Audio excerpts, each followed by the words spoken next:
அந்த காலத்திலலாம் நீங்கள் பார்த்தீங்கன்னா ஒரு 9-10 பிள்ளைகளை பெற்றுக்கொள்வாங்க.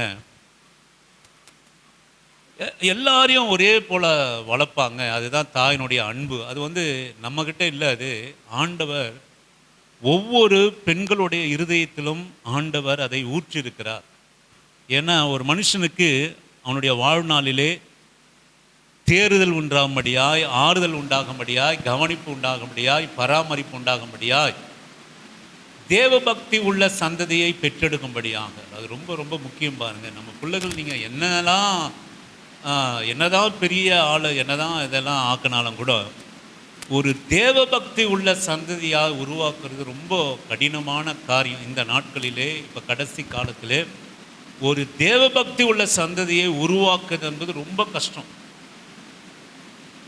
அதை உருவாக்கும்படியாக ஆண்டவர் ஒவ்வொரு குடும்பத்துக்கும் ஒரு தாயை அவர் வைத்திருக்கிறார். அதனால தான் தாய். உலகத்தில் எவ்வளவு பேர் இருந்தாலும் ஒரு அந்த தாயினுடைய அன்புக்கு வந்து ஈடாகாது. அதாவது பர்சனல் அட்டென்ஷன், ஒரு அட்டென்ஷன் பர்சனலாக ஒரு பிள்ளைக்கு ஒருத்தருக்கு அட்டென்ஷன் கொடுக்க முடியும்னா அது யார் அப்படின்னு கேட்டிங்கன்னா ஒரு தாயால் தான் அதை செய்ய முடியும். இங்கே வசனம் நீங்கள் கவனிங்க, ஒருவனை அவன் தாய் தேற்றுவது போல. எவ்வளோ அழகாக இருக்குது பாருங்கள். ஒருவனை அவன் தாய் தேற்றுவது. ஆண்டவர் வந்து நம்ம நினைக்கிறோம் ஒரு பெரிய கூட்டம், ஒரு பெரிய கூட்டத்தில் அப்படியே இருந்தால் ஆண்டவர் பார்ப்பார், ஆண்டவர் கவனிப்பார். ஒரு பெரிய கூட்டம் இருந்தால் தான் அந்த இடத்துல கர்த்தர் இருப்பார் அப்படின்னு நம்ம நினைக்கிறோம். ஆனால் இந்த ஆண்டவர் நம்மளுடைய அரசியல்வாதிகள் போல அல்ல, இல்லை மற்றவர்கள் போல அல்ல. ஒருவனை அவன் தாய் தேற்றுவது போல தேற்று. ஒவ்வொருவரையும் நீங்கள் இன்னைக்கு குறித்து கொள்ளணும். ஒவ்வொரு மேலும் அவர் கவனமாக இருக்கிறார்.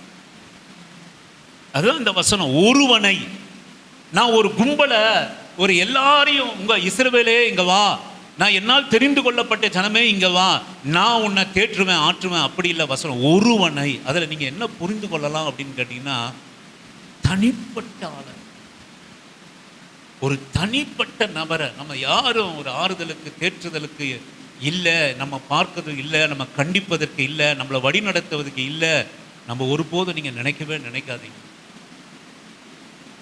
நான்லாம் எங்கள் வீட்டில் எங்கள் தாயெல்லாம் என்னை விட்டுட்டு போகிற போது, ஒரு குடும்பம் என் மேலே சுமந்த போது, ஒரு கஷ்டங்கள், ஒரு போராட்டங்கள், ஒரு பெரிய சுமைகள் என் மேலே சுமந்த போது, நான் சத்தியமாக இந்த காலை வேளையில் நான் சொல்கிறேன், இந்த வசனம் தான் என்னை தேற்றியது, வசனம் நடத்தினது, வசனம் ஞானத்தை கொடுத்தது, வசனம் அறிவை கொடுத்தது, எப்படி காரியங்களை மேற்கொள்ளணும் அப்படி என்ற எல்லாவற்றையும் வசனம் கற்றுக் கொடுத்தது. ஒருவனை, ஒரு இண்டிவிஜுவல் அட்டென்ஷன் வரும் உங்களுக்கு. நீங்கள் தேடுனீங்கன்னா, கர்த்தரை தேடுனீங்கன்னா, ஒரு தனிப்பட்ட உங்களுக்காகவே ஆண்டவர் என்பது போல. ஒரு 2 பிள்ளைங்கன்னா 2 பிள்ளைகளுக்காகவே ஒரு தாய். ஒரு 10 குடும்பத்துக்கு ஒரு தாய் அல்ல, ஒரு குடும்பத்துக்கு ஒரு பிள்ளையோ 2 பிள்ளையோ, அந்த குடும்பத்திற்கு ஒரு தாய். அதே உள்ளம்தான் ஆண்டவர். ஒருவனை அவன் தாய் தேற்றுவது போல. அப்படின்னா ஒருவரையும், இவ்வளவு பெரிய ஆண்டவர் ஒருவனா எனக்கு மாத்திரமே அவர் தேற்ற முடியுமா, என மாத்திரமே ஆறுதல் கொடுக்க முடியுமா, என்ன மாத்திரமே கவனிக்க முடியும்னா அது ஆண்டவரால் மாத்திரம்தான் முடியும். ஆமென், அல்லேலூயா. ஒருவனை அவன் தாய் தேற்றுவது போல அவர் தேற்றுவார். நீ கேட்டால் அந்த தேறுதல், அந்த இண்டிவிஜுவல் அட்டென்ஷன் உனக்கு கிடைக்கும். இதுதான் ஆண்டவருடைய பெரிய பெரிய ரகசியம். தனிப்பட்ட முறையில் ஒரு வசதி பார்க்காம, அழகு பார்க்காம, ஆஸ்தி பார்க்காம, அந்தஸ்து பார்க்காம, ஒரு தனிப்பட்ட நபருக்கு ஒரு தேறுதல் ஒன்று வேண்டுமானால் அது யாரால் கொடுக்க முடியும் அப்படின்னு கேட்டிங்கன்னா, அது ஆண்டவராலோட ஆவியானவரால் மாத்திரமே கொடுக்க முடியும். அதனால தான் ஆண்டவர் அழகாக சொல்கிறாங்க, ஒருவனை, ஒரு கூட்டத்தில், ஒரு மந்தையல்ல, ஒருவனை. ஆடுகள்லாம் பாருங்கள், ஒரு மந்தைக்கு ஒரு மேய்ப்பன் இருப்பான். ஆனால் நான் சொல்லுவேன், நம்முடைய மேய்ப்பன் நமக்குரிய மேய்ப்பன். ஆமென், அல்லேலூயா. நமக்குரிய மேய்ப்பன், ஒவ்வொருவருக்கும் அவர் மேய்ப்பராக, கர்த்தரின் மேய்ப்பர். அதனால் தாவீது சொல்றார், கர்த்தரின் மேய்ப்பராக இருக்கிறார். ஆமென். நான் பொல்லாப்புக்கு பயப்படேன். நான் உங்களை தேற்றுவேன், நீங்கள் எருசலேமிலே தேற்றப்படுவீர்கள். நம்ம எல்லாருக்கும் இப்போ இந்த முகமதியர்கள் சொல்கிற மாதிரி மக்கா மதினாவுக்கு ஒரு வாட்டி போயிட்டு வந்தால் புண்ணியம் கிடைக்கும், பரலோகம் கிடைக்கும், அங்கே போனாதான் அப்படின்னு சொல்லி முகமதியர்கள் போய் கொண்டிருக்கிறாங்க. இப்போ நம்ம கிறிஸ்தவர்கள் மத்தியிலும் பணக்காரங்க நிறைய பணக்கார ஆகிட்டாங்க. கிறிஸ்தவம் பயங்கர பணம் ஆகிடுச்சு இப்போலாம். அதெல்லாம் என்ன பண்ணுறாங்கன்னு கேட்டால் ஒரு புதுசாக ஒரு உத்தியை கொண்டு வந்திருக்கிறாங்க. இதெல்லாம் புதுசு, இதெல்லாம் காலத்தில் கிடையவே கிடையாது. இதெல்லாம் எங்கே கர்த்தருடைய ஆலயம், நம்ம தான் எருசலேம். இப்போ என்ன ஒரு ட்ரெண்ட் என்னன்னா, எருசலேம் ஒரு முறையாவது நான் சாவறதுக்குள்ளே போயிட்டு வந்துடணும், அதை பார்த்துட்டா தான் நான் புண்ணியம், அதை பார்த்துட்டா தான் பரலோகம் அப்படின்னு நம்ம நினைக்கிறோம். நீ எருசலேமே வாழ்ந்து செத்தா கூட பரலோகம்ன்றது கிடைக்குமான்றது கர்த்தர்கிட்ட தான் இருக்குது. சில பேர் எருசலேமை பார்த்துட்டு அந்த புண்ணிய ஸ்தலம்லாம் வசதி வாய்ப்புகள் வருமானங்கள் இருந்தால் ஆண்டவர் பிறந்த இடத்துக்கு போய் பார்ப்பது தவறில்லை, அதெல்லாம் போகலாம், அதை பற்றி ஒன்றும் கிடையாது. ஆனால் அங்கே போனாதான் புண்ணியம், அங்கே போனால் தான் எனக்கு பரலோகம் கிடைக்குங்கிற நம்பிக்கை இருக்குமானால் அது ஒரு முட்டாள்தனமான ஒரு நம்பிக்கை. ஏனென்றால் கர்த்தர் எருசலேமை எங்கே வச்சுக்கிறார்னா நமக்குள்ளாக அவர் வைத்திருக்கிறார். நீங்கள் எருசலேமிலே தேற்றப்படுவீர்கள். எனக்கு அருமையான கர்த்தருடைய பிள்ளையே, இந்த எருசலேம் எப்படிப்பட்டதாக இருக்கிறது என்று சொல்லுவோமானால், கலாத்தியர் அப்போஸ்தலனாகிய பவுல் கலாத்தியருக்கு எழுதின நிருபம் 4வது அதிகாரம் 25-26 வாசிக்கும்படியாக உங்களை அன்பாக நான் அழைக்கிறேன். ஆகார் என்பது அரபி தேசத்தில் உள்ள சீனாய் மலை. அந்த ஆகார் இப்பொழுது இருக்கிற எருசலேமுக்கு சரி, இவள் தன் பிள்ளைகளோட கூட அடிமைப்பட்டிருக்கிறாளே. மேலான எருசலேமோ சுயாதீனம் உள்ளவள், அவளே நம் எல்லோருக்கும் தாயானவள். அருமையான தேவ ஜனமே, நீ தேற்றப்படுகிற எருசலேம் என்ன அப்படின்னு கேட்டீங்கன்னா, நீங்க அப்படியே இதெல்லாம் மனசுல வச்சுக்கோங்க. இது அடிமைத்தனம் உள்ள அது எருசலேம் அல்ல, சுயாதீனம் உள்ள எருசலேம். எதற்கும் அடிமைப்பட்ட ஒரு எருசலேம் அல்ல. என்ன எருசலேமில் தேற்றப்படுகிற காரியம் என்னன்னா, நீ யாருக்கும் அடிமைப்பட்டவர்கள் அல்ல. அதுதான் அப்போஸ்தலனாகிய பவுல் அழகா ஒன்று எழுதுவாருங்க, ஒரு வசனம்.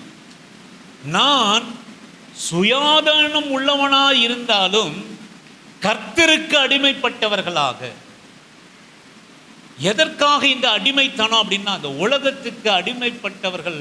ஒரு தாய் ஒருவன் எருசலேமிலே தேற்றப்படுகிற காரியம் என்னன்னு கேட்டீங்கன்னா, எதற்கும் அடிமைப்பட்டிருக்க மாட்டோம்.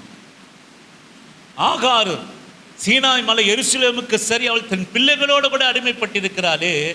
மேலான எருசலேமும் சுயாதீனம் உள்ளவள், அவளோ நாம் எல்லாருக்கும் தாயானவள். அல்லேலூயா. அடிமைப்பட்டவன் நம்முடைய தாயானவள் யார் என்று சொல்லுவோமானால் அடிமைப்பட்டவங்க கிடையாது, சுயாதீனம் உள்ளவர்கள். அதான் அழகா சொல்லுவோம், நாம் சுயாதீனம் உள்ளவர்களாக இருந்தாலும் நான் சொல்ல சுவிசேஷத்திற்கும் கர்த்தருக்கு அடிமைப்பட்டவன். என்னை கேட்கறதுக்கு யாருமே இல்லை, ஜபத்தில் வந்தது பாருங்க, என்னை கேட்கறதுக்கு யாருமே இல்லை, என்னை பார்க்கறதுக்கு யாருமே இல்லை. யோசேப்பு என்பவன் ஒரு சுயாதீனம் உள்ளவன், ஆனாலும் அடிமைப்பட்டவனாக. சுயாதீனத்திலே அடிமை, சுயாதீனம் தான், நாம் சுயாதீனம் உள்ளவர்கள். இந்த எருசலேம் எப்படிப்பட்டதுன்னா சுயாதீனம் உள்ளது, ஆனாலும் கர்த்தருக்கு, நான் சொல்லுவேன், கர்த்தருக்காக அடிமைப்பட்டதாக அது இருக்கணும், உலகத்துக்கு அடிமைப்பட்ட எருசலேமாக அல்ல. வாசியுங்கள், மத்தேயு சுவிசேஷ புத்தகம் 5:34-35 வாசிக்கும்படியாக உங்களை அன்பான அழைக்கிறேன். மத்தேயு சுவிசேஷ புத்தகம் 5:34-35 வசனம். நான் உங்களுக்கு சொல்லுகிறேன், பரிச்சேதம் சத்தியம் பண்ண வேண்டாம், வானத்தின் பேரில் சத்தியம் பண்ண வேண்டாம், அது தேவனுடைய சிங்காசனம், பூமியின் பேரிலும் சத்தியம் பண்ண வேண்டாம், அது அவருடைய பாதப்படி, எருசலேமின் பேரிலும் சத்தியம் பண்ண வேண்டாம், அது மகாராஜாவினுடைய நகரம். இது எருசலேம், நீ தேற்றப்படுகிற எருசலேம் எப்படிப்பட்டதாக இருக்கிறதுனா, அது சுயாதீனம் உள்ளது. ஆமென். அடிமைப்பட்ட எருசலேம் அல்ல, சுயாதீனம் உள்ள எருசலேம். இரண்டாவது காரியம், அது மகாராஜாவினுடைய நகரம். ராஜான்னா யாரு? ஆளுகை. மகாராஜாவினுடைய ஆளுகைக்கு உட்பட்ட எருசலேம். ஆமென். நாமெல்லாம் யாருள்ள, நீங்க கொஞ்சம் கவனிங்க, இது கொஞ்சம் புரிந்து கொள்கிற வசனம். மகாராஜாவினுடைய நகரம், ஆளுகைக்கு, கர்த்தருடைய ஆளுகைக்கு உட்பட்டவர்களாக, சுயாதீனம் உள்ளவர்களாக, கர்த்தருடைய ஆளுகைக்கு உட்பட்டவர்களாக, இது மகாராஜா ஆளுகிற நகரம். நாம் ஒரு தேற்றப்படுகிற காரியத்தை பற்றி ஆண்டவர் நம்மோடு கூட பேசுகிறார். சுயாதீனம் உள்ள எருசலேம், அது மகாராஜாவினுடைய நகரமாக இருக்கிறது. நீங்கள் வாசியுங்கள், சகரியாவின் புஸ்தகம் 8:9, 8:3 வாசிக்கும்படியாக உங்களை அன்பான அழைக்கிற, 8:3 வாசிக்கும்படியாக உங்களை அன்பாக அழைக்கிறேன். சகரியாவின் புஸ்தகம், சகரியா தீர்க்கதரிசன புஸ்தகம் 8வது அதிகாரம் 3ஆம் வசனத்தை வாசிக்கும்படியா. நான் சீயோனிடத்தில் திரும்பி, நான் சீயோனிடத்திலே திரும்பி எருசலேமின் நடுவிலே வாசம் பண்ணுவேன், எருசலேமின் நடுவிலே வாசம் பண்ணுவேன். எருசலேம் சத்திய நகரம் என்றும், எருசலேம் சத்திய நகரம் என்றும், சேனைகளுடைய கர்த்தரின் பர்வதம், சேனைகளுடைய கர்த்தருடைய பர்வதம், பரிசுத்த பர்வதம் என்றும், பரிசுத்த பர்வதம் என்றும் அழைக்கப்படும் என்று கர்த்தர் சொல்லுகிறார். ஆமென். அல்லேலூயா. இது சுயாதீனம் உள்ளது. இது மகாராஜானுடைய ஆளுகைக்கு உட்பட்டது. நம்மளாம் யாரு? மகாராஜனுடைய ஆளுகைக்கு உட்பட்டவர்கள். இதுதான் எருசலேம். நாம் தான் எருசலேம். எருசலேம் சத்திய நகரம். நீங்கள் எருசலேமிலே தேற்றப்படுவீர்கள். உங்களுக்குள்ளாக நீங்கள் தேற்றப்படுவீர்கள். ஒருவனை தாய் தேற்றுகிறது போல நான் தேற்றுவேன். இரண்டாவது, சத்திய நகரம். வாசிங்க, சத்திய நகரம்.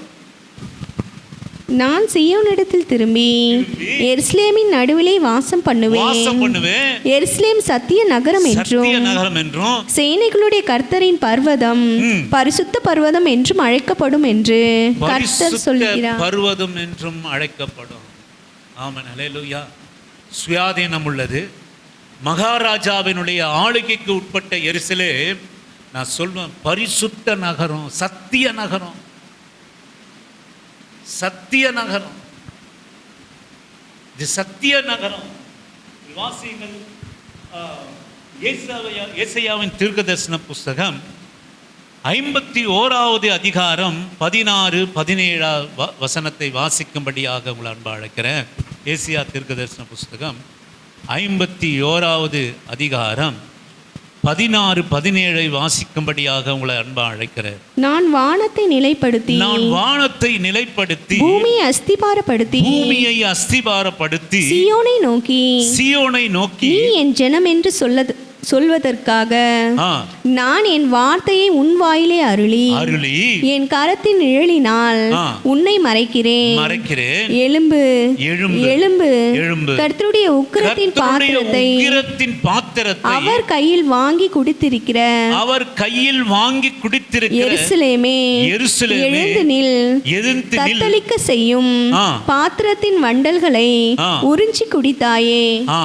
எழும்பு, எழும்பு, கர்த்தருடைய உக்கிரத்தினுடைய பாத்திரத்தை அவர் கையில் வாங்கி குடித்திருக்கிற எருசலேமே, எழுந்து நில், தத்தளிக்க செய்யும் உன் பாத்திரத்தின் வண்டல்களை உறிஞ்சி குடித்தாய். என் ஜனம் என்று சொல்வதற்கு நான் என் வார்த்தையை உன் வாயிலே அருளி என் கரத்தில் நிழலிலே உன்னை மறைக்கிறேன். எழும்பு, எழும்பு சீயோனே, உன் உக்கிரத்தின் பாத்திரத்தை கையில் வாங்கி குடித்திருக்கிற சீயோனே. நான் சொல்லுவேன், இந்த உக்கிரத்தினுடைய பாத்திரத்தை கையில் வாங்கி குடித்திருக்கிற சீயோன்.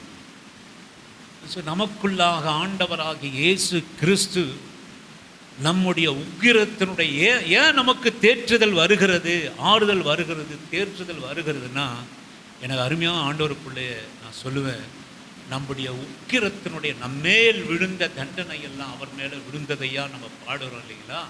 அந்த உக்கிரத்தினுடைய வண்டல்கள் எல்லாம் உறிஞ்சி குடித்த உறிஞ்சி அவர் குடித்திருக்க.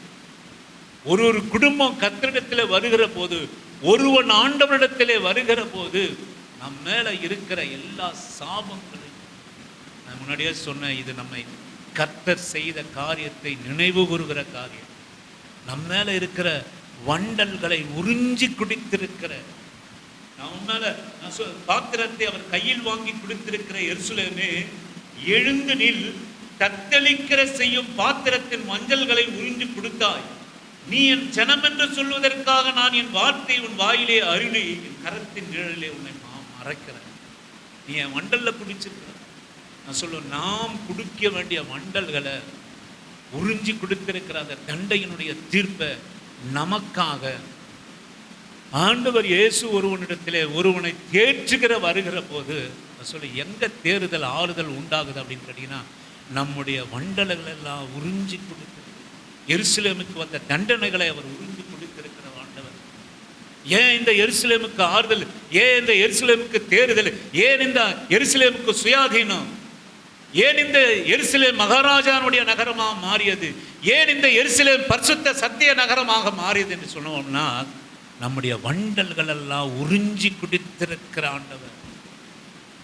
நம்ம வண்டல்கள், நம்ம மேல சுமத்தப்பட்ட தண்டனைகள், நம்ம மேல வந்திருக்கிற சாபங்கள், அதை அடிக்கடி நான் சபையில் சொல்கிற காரியம் சொல்லுவேன். நம்ம ஆண்டவருடைய பிள்ளைகள் மேலே சாபங்கள் இல்லை, பிசாசுகள் இல்லை. சொல்லு, சத்தியம் உண்மை, பொய் இல்லை, சத்தியம். வண்டல்களை எல்லாம் உறிஞ்சி அவர் நம்ம மேலே வந்த தண்டனைகளை எல்லாம் அவர் உறிஞ்சி குடித்திருக்கிற எருசலேம். ஒரு நாட்களிலே அது அதன் மேலே கோபம் கொப்பளிக்கப்பட்ட எருசலேம், அலங்கங்கள் அரிக்கப்பட்ட எருசலேம், நிர்மூலமாக்கப்பட்ட எருசலேம். ஆனால் இன்னைக்கு என்ன எருசலேம் அப்படின்னு கேட்டீங்கன்னா, வண்டல்களை உறிஞ்சி குடித்திருக்கத்தக்கதா நாம் குடிக்க வேண்டியதை, நாம் பட வேண்டியதை, நம்முடைய பாடுகளை, நம்முடைய துன்பங்களை, நம்முடைய தரித்திரங்களை அவர் தாமே ஏற்றுக்கொண்டு அதை உறிஞ்சி அவர் குடித்துட்டு இருக்கிற ஒரு சுயாதனம் உள்ள, ஒரு பரிசுத்தமாக்கப்பட்ட, ஒரு ஆறுதல் அடைய காத்திருக்கிற, ஒரு தேறுதல் அடைகிற காத்திருக்கிற ஒரு எருசலேம். இந்த ரட்சிக்கப்பட்ட பிள்ளைகள் நீங்கள் ஆரம்ப நாட்களில் நீங்கள் பார்த்தீங்கன்னா, நான் சொல்லுவேன், எனக்கு அருமையான ஆண்டோட பிள்ளையே, ஒருவனை தேற்றுவது போல அந்த ஆண்டவருடைய தேற்றுதல் இருக்குதுங்களே.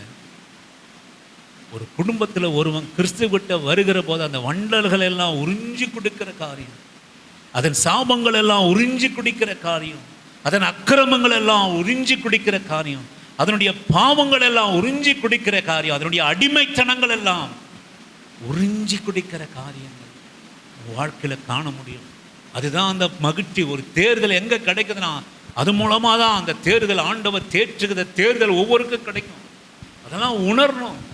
ஸோ ஒரு மனுஷன் தேறுகிறது, ஒரு தாய் தேற்றுகிறது, ஒரு தகப்பன் தேற்றுகிறது, ஒரு நண்பன் தேற்றுகிறது, ஒரு உறவுகள் தேற்றுகிறதை காட்டிலும் நம்முடைய வண்டல்கள் உறிஞ்சி குடிக்கப்பட்டதாக சொல்லும். உலகத்தில் யாருமே நம்முடைய பழியை சுமக்க முடியாது, யாருமே நம்ம அடிமைத்தனத்திலிருந்து நம்ம விடுவிக்க முடியாது. இந்த தேர்தல் எப்படிப்பட்டதுன்னா, ஒரு டெம்பரவரியாக உன் கண்களை கண்ணீரை தொலைச்சிட்டு போகிறது தேர்தல் இல்லை. உன் குடும்பத்தில் இருக்கிற நாச மோசங்கள் எல்லாம் உறிஞ்சி குடிக்கிற வண்டல். அப்படிப்பட்ட எருசலேமா, பரிசுத்த நகரமா, சத்திய நகரமா, நம்முடைய குடும்பங்கள் சத்திய நகரமா மாறும். அதான் ஆண்டவர் சொல்கிறார், நீ என்னுடைய ஜாதி, நீ என்னுடைய பரிசுத்த சந்ததி நீ எனப்படுவா, பரிசுத்த சந்ததி நீ எனப்படுவா. ஏனென்னா நம்ம வாழ்க்கையில் இருக்கிற வண்டல்கள் எல்லாம் உறிஞ்சி குடிக்கப்பட்டிருக்கிறது. உறிஞ்சி குடிக்கப்பட்ட எருசலேம் ஆண்டவருடைய அந்த நம்மளுடைய வண்டல்கள் எல்லாம் அவர் உறிஞ்சி குடித்திருக்கிறார், நம்முடைய சாபம் எல்லாம் அவர் உறிஞ்சி குடித்திருக்கிறார். அதனால தான் கர்த்தரை ஏற்றுக்கொண்டவன ஒரு பெரிய விடுதலை கிடைக்குங்க.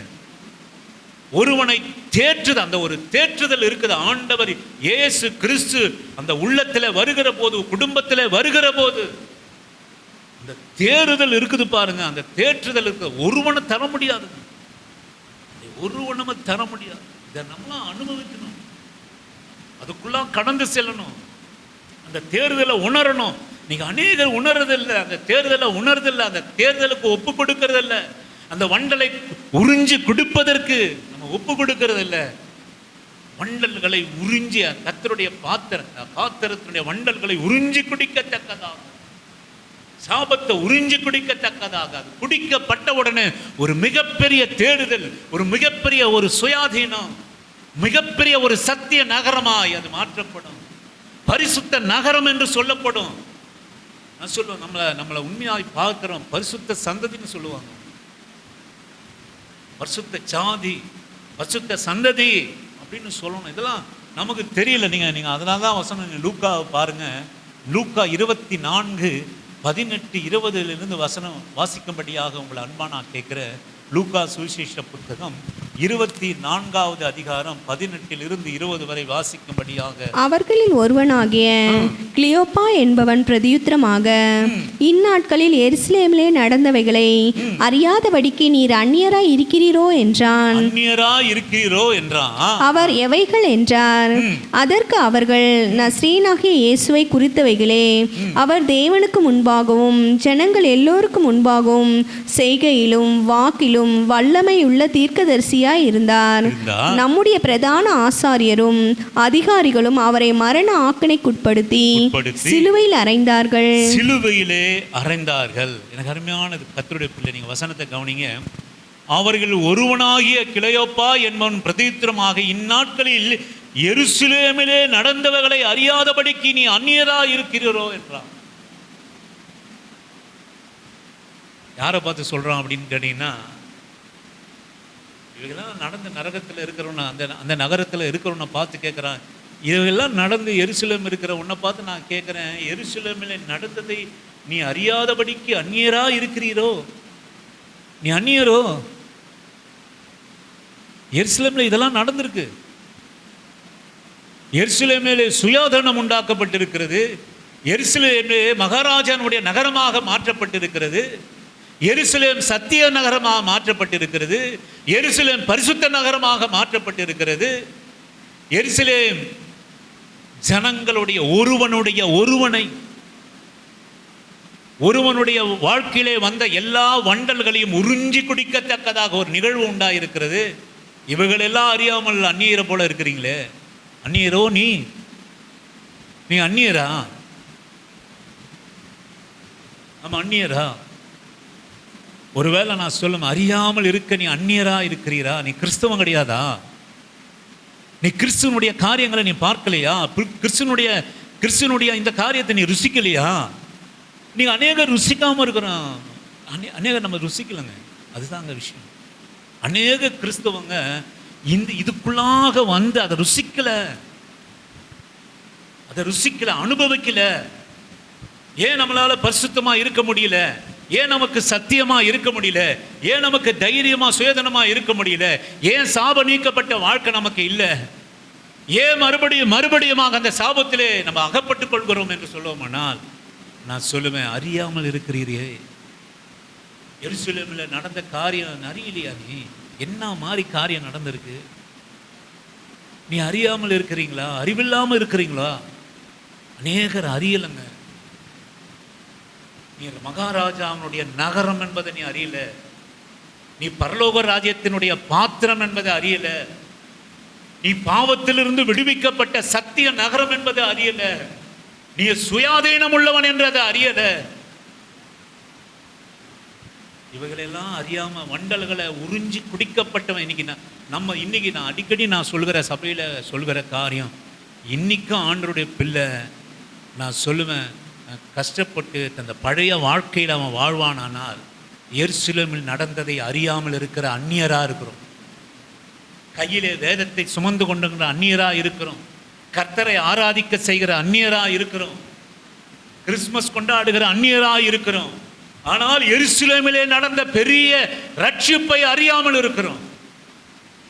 எருசலேமிலே நடந்த பெரிய தேறுதலை அறியாமல் இருக்கிறோம். பெரிய ஆறுதலை அறியாமல் இருக்கிறோம்.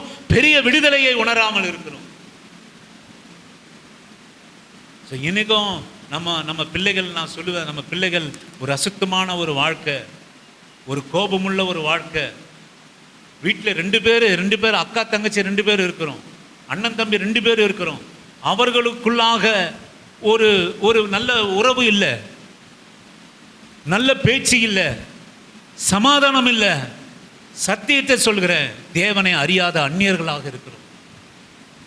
இன்னைக்கு ஒரே வீட்டில் சண்டைங்க. ஒரு சின்ன பசங்களுக்குள்ளே, ஒரு உதாரணத்துக்கு கோல்டாவை எடுத்துங்க, சித்தாவை எடுத்துங்க. எப்போ பாரு சண்டை, எது எடுத்தாலும் சண்டை. ஜான் எடுத்துங்க, ஜோயல் எடுத்துங்க, சண்டை. அவங்க சண்டை கொஞ்சம் பெருசா நடந்து முடிஞ்சிடும், ரொம்ப நாள் அப்படியே சைலண்டா போகும். கோல்டாஸ் சித்தா சண்டை கொஞ்சம் சின்னது, அடிக்கடி அடிக்கடி அடிக்கடி. நான் உதாரணத்துக்காக சொல்றேன். தன் சொந்த சகோதரனை நேசிக்காவிடில் வண்டல்கள் உறிஞ்சி குடிக்கப்பட்ட காரியமே இல்லை. நான் சொல்லுவேன், சண்டையை கொண்டு வருகிற வீடு கர்த்தருடைய வீடு இல்லை, சமாதானத்தை கொடுக்கிறது தான் கர்த்தருடைய வீடு. சண்டையை கொடுக்கிறது கர்த்தருடைய வீடு இல்லை. நான் சொல்லுவேன், கடன் வாங்கி சாப்பிட்றது கர்த்தருடைய வீடு இல்லை, வட்டி பணம் கட்டுறது கர்த்தருடைய வீடு இல்லை. எனக்கு அருமையான ஜனமே, நான் சொல்லுவேன், எருசலேமிலே நடந்ததை அறியாமல் இருக்கிறீரோ? நீ இங்கே தானே இருந்த, வாரந்தோறும் வசனத்தை கேட்குறிய, வாரந்தோறும் அது உள்ள. அதுதான் ஆண்டவர் சொல்றாரு, கேட்டும் அதை உணராமல் இருக்கிறீங்களே. கேட்டு 30 60 சாத்தான் எடுத்து போடுறாங்க. அவனுக்கு எருசலேம் எப்படி இருக்கணும்னா அலங்க இடிக்கப்பட்டதா இருக்கணும், எருசலேம் சுடுகாடா இருக்கணும், முதியோர்களும் பிள்ளைகளும் பசிக்கு அப்படியே வயிற்றுல அடிச்சுட்டு நடு வீதியில உட்கார்கிறதா இருக்கணும். சாத்தானுடைய காரியம் அதான். உன் குடும்பம் சமாதானமா இருக்கக்கூடாது, உன் குடும்பம் சந்தோஷமா இருக்கக்கூடாது, உன் குடும்பம் தேர்தல் அடையக்கூடாது, உன் குடும்பம் ஆறுதல் அடையக்கூடாது, உன் குடும்பம் நல்லா இருக்கக்கூடாது. பிசாசு செய்கிற காரியம் அதுதான். 30 60 100 பலன் கொடுக்கிறதாய் மாற்றுகிறதா வசனம். அதுதான் எருசலேம், அதுதான் எருசலேம். அறியாம இருக்கிறீங்களா? நீ எருசலேமிலே நடந்த சம்பவத்தை அறியாம இருக்கிறீங்களாப்பா? எவ்வளவு பெரிய காரியம் நடந்து போச்சு. அவர் நன்மை செய்கிறவரா சுற்றி திரிந்தார், நம்முடைய வண்டல்களை அவர் உறிஞ்சி குடித்தார், நம்மை சுயாதீனமாய் மாற்றினார், நம்மை சத்திய நகரமாய் அதை மாற்றினார், பரிசுத்த ஜாதி என சொல்லப்படத்தக்கதாக மாற்றினார். இவைகள் எல்லாம் நடந்துச்சு. எருசலேமில் நடந்த சம்பவம்லாம் நீ அறியாமல் இருக்கிறதுக்கு நீ அந்நியரா? நான் சொல்லு, நீ அறியாம இருந்தனா இந்த வேதத்திற்கு அந்நியர், இந்த சுவிசேஷத்துக்கு அந்நியர், இந்த மீட்புக்கு அந்நியர், இந்த விடுதலைக்கு அந்நியர். இன்னும் நீ அடிமைப்பட்டு போயிருக்கிறா, இன்னும் நீ அடிமைப்பட்டு போயிருக்கிறா. இன்னும் நீ உன் வீட்டில் குடும்பத்தில் சமாதானம் இல்லை, உன் குடும்பத்தில் இப்போ கடன் பிரச்சனை, உன் குடும்பத்தில் வேதனை, உன் குடும்பத்தில் பிசாசுடைய கட்டு. எருசலேமிலே நடந்ததை இன்னும் அறியாமல் இருக்க நீ அந்நியரோ? அந்நியரோ? நீ அந்நியரா? தெரியலையா? உன் வண்டலெல்லாம் உறிஞ்சி உன்னை தேற்றும்படியா உன் வண்டலெல்லாம் உறிஞ்சி குடித்திருக்கிறாரே ஆண்டவர். வாழ்க்கை வறுமையில தொடங்கினது, மிகப்பெரிய வறுமையில தொடங்கினது. ஆனா சத்தியமா நான் சொல்றேன், ஒரு நாளும் பைசாவுக்காக நான் கஷ்டப்படுகிறேன். பைசா எவ்வளவோ காரியங்களை நான் செஞ்சேன். வெறும் ஓப்பனா சொல்றேன், இந்த காலை வேலையில வெறும் பியூன் சம்பளத்தில், வெறும் பியூன் சம்பளத்தில் அநேக காரியங்களை கர்த்தர் வந்து என் வாசலை தொட்ட முதல் கொண்டு என் வண்டல்கள் எல்லாம் உறிஞ்சி குடிக்க சுயாதீனமா மாற்றி. எப்படியா நடந்ததுன்னு தெரியும்.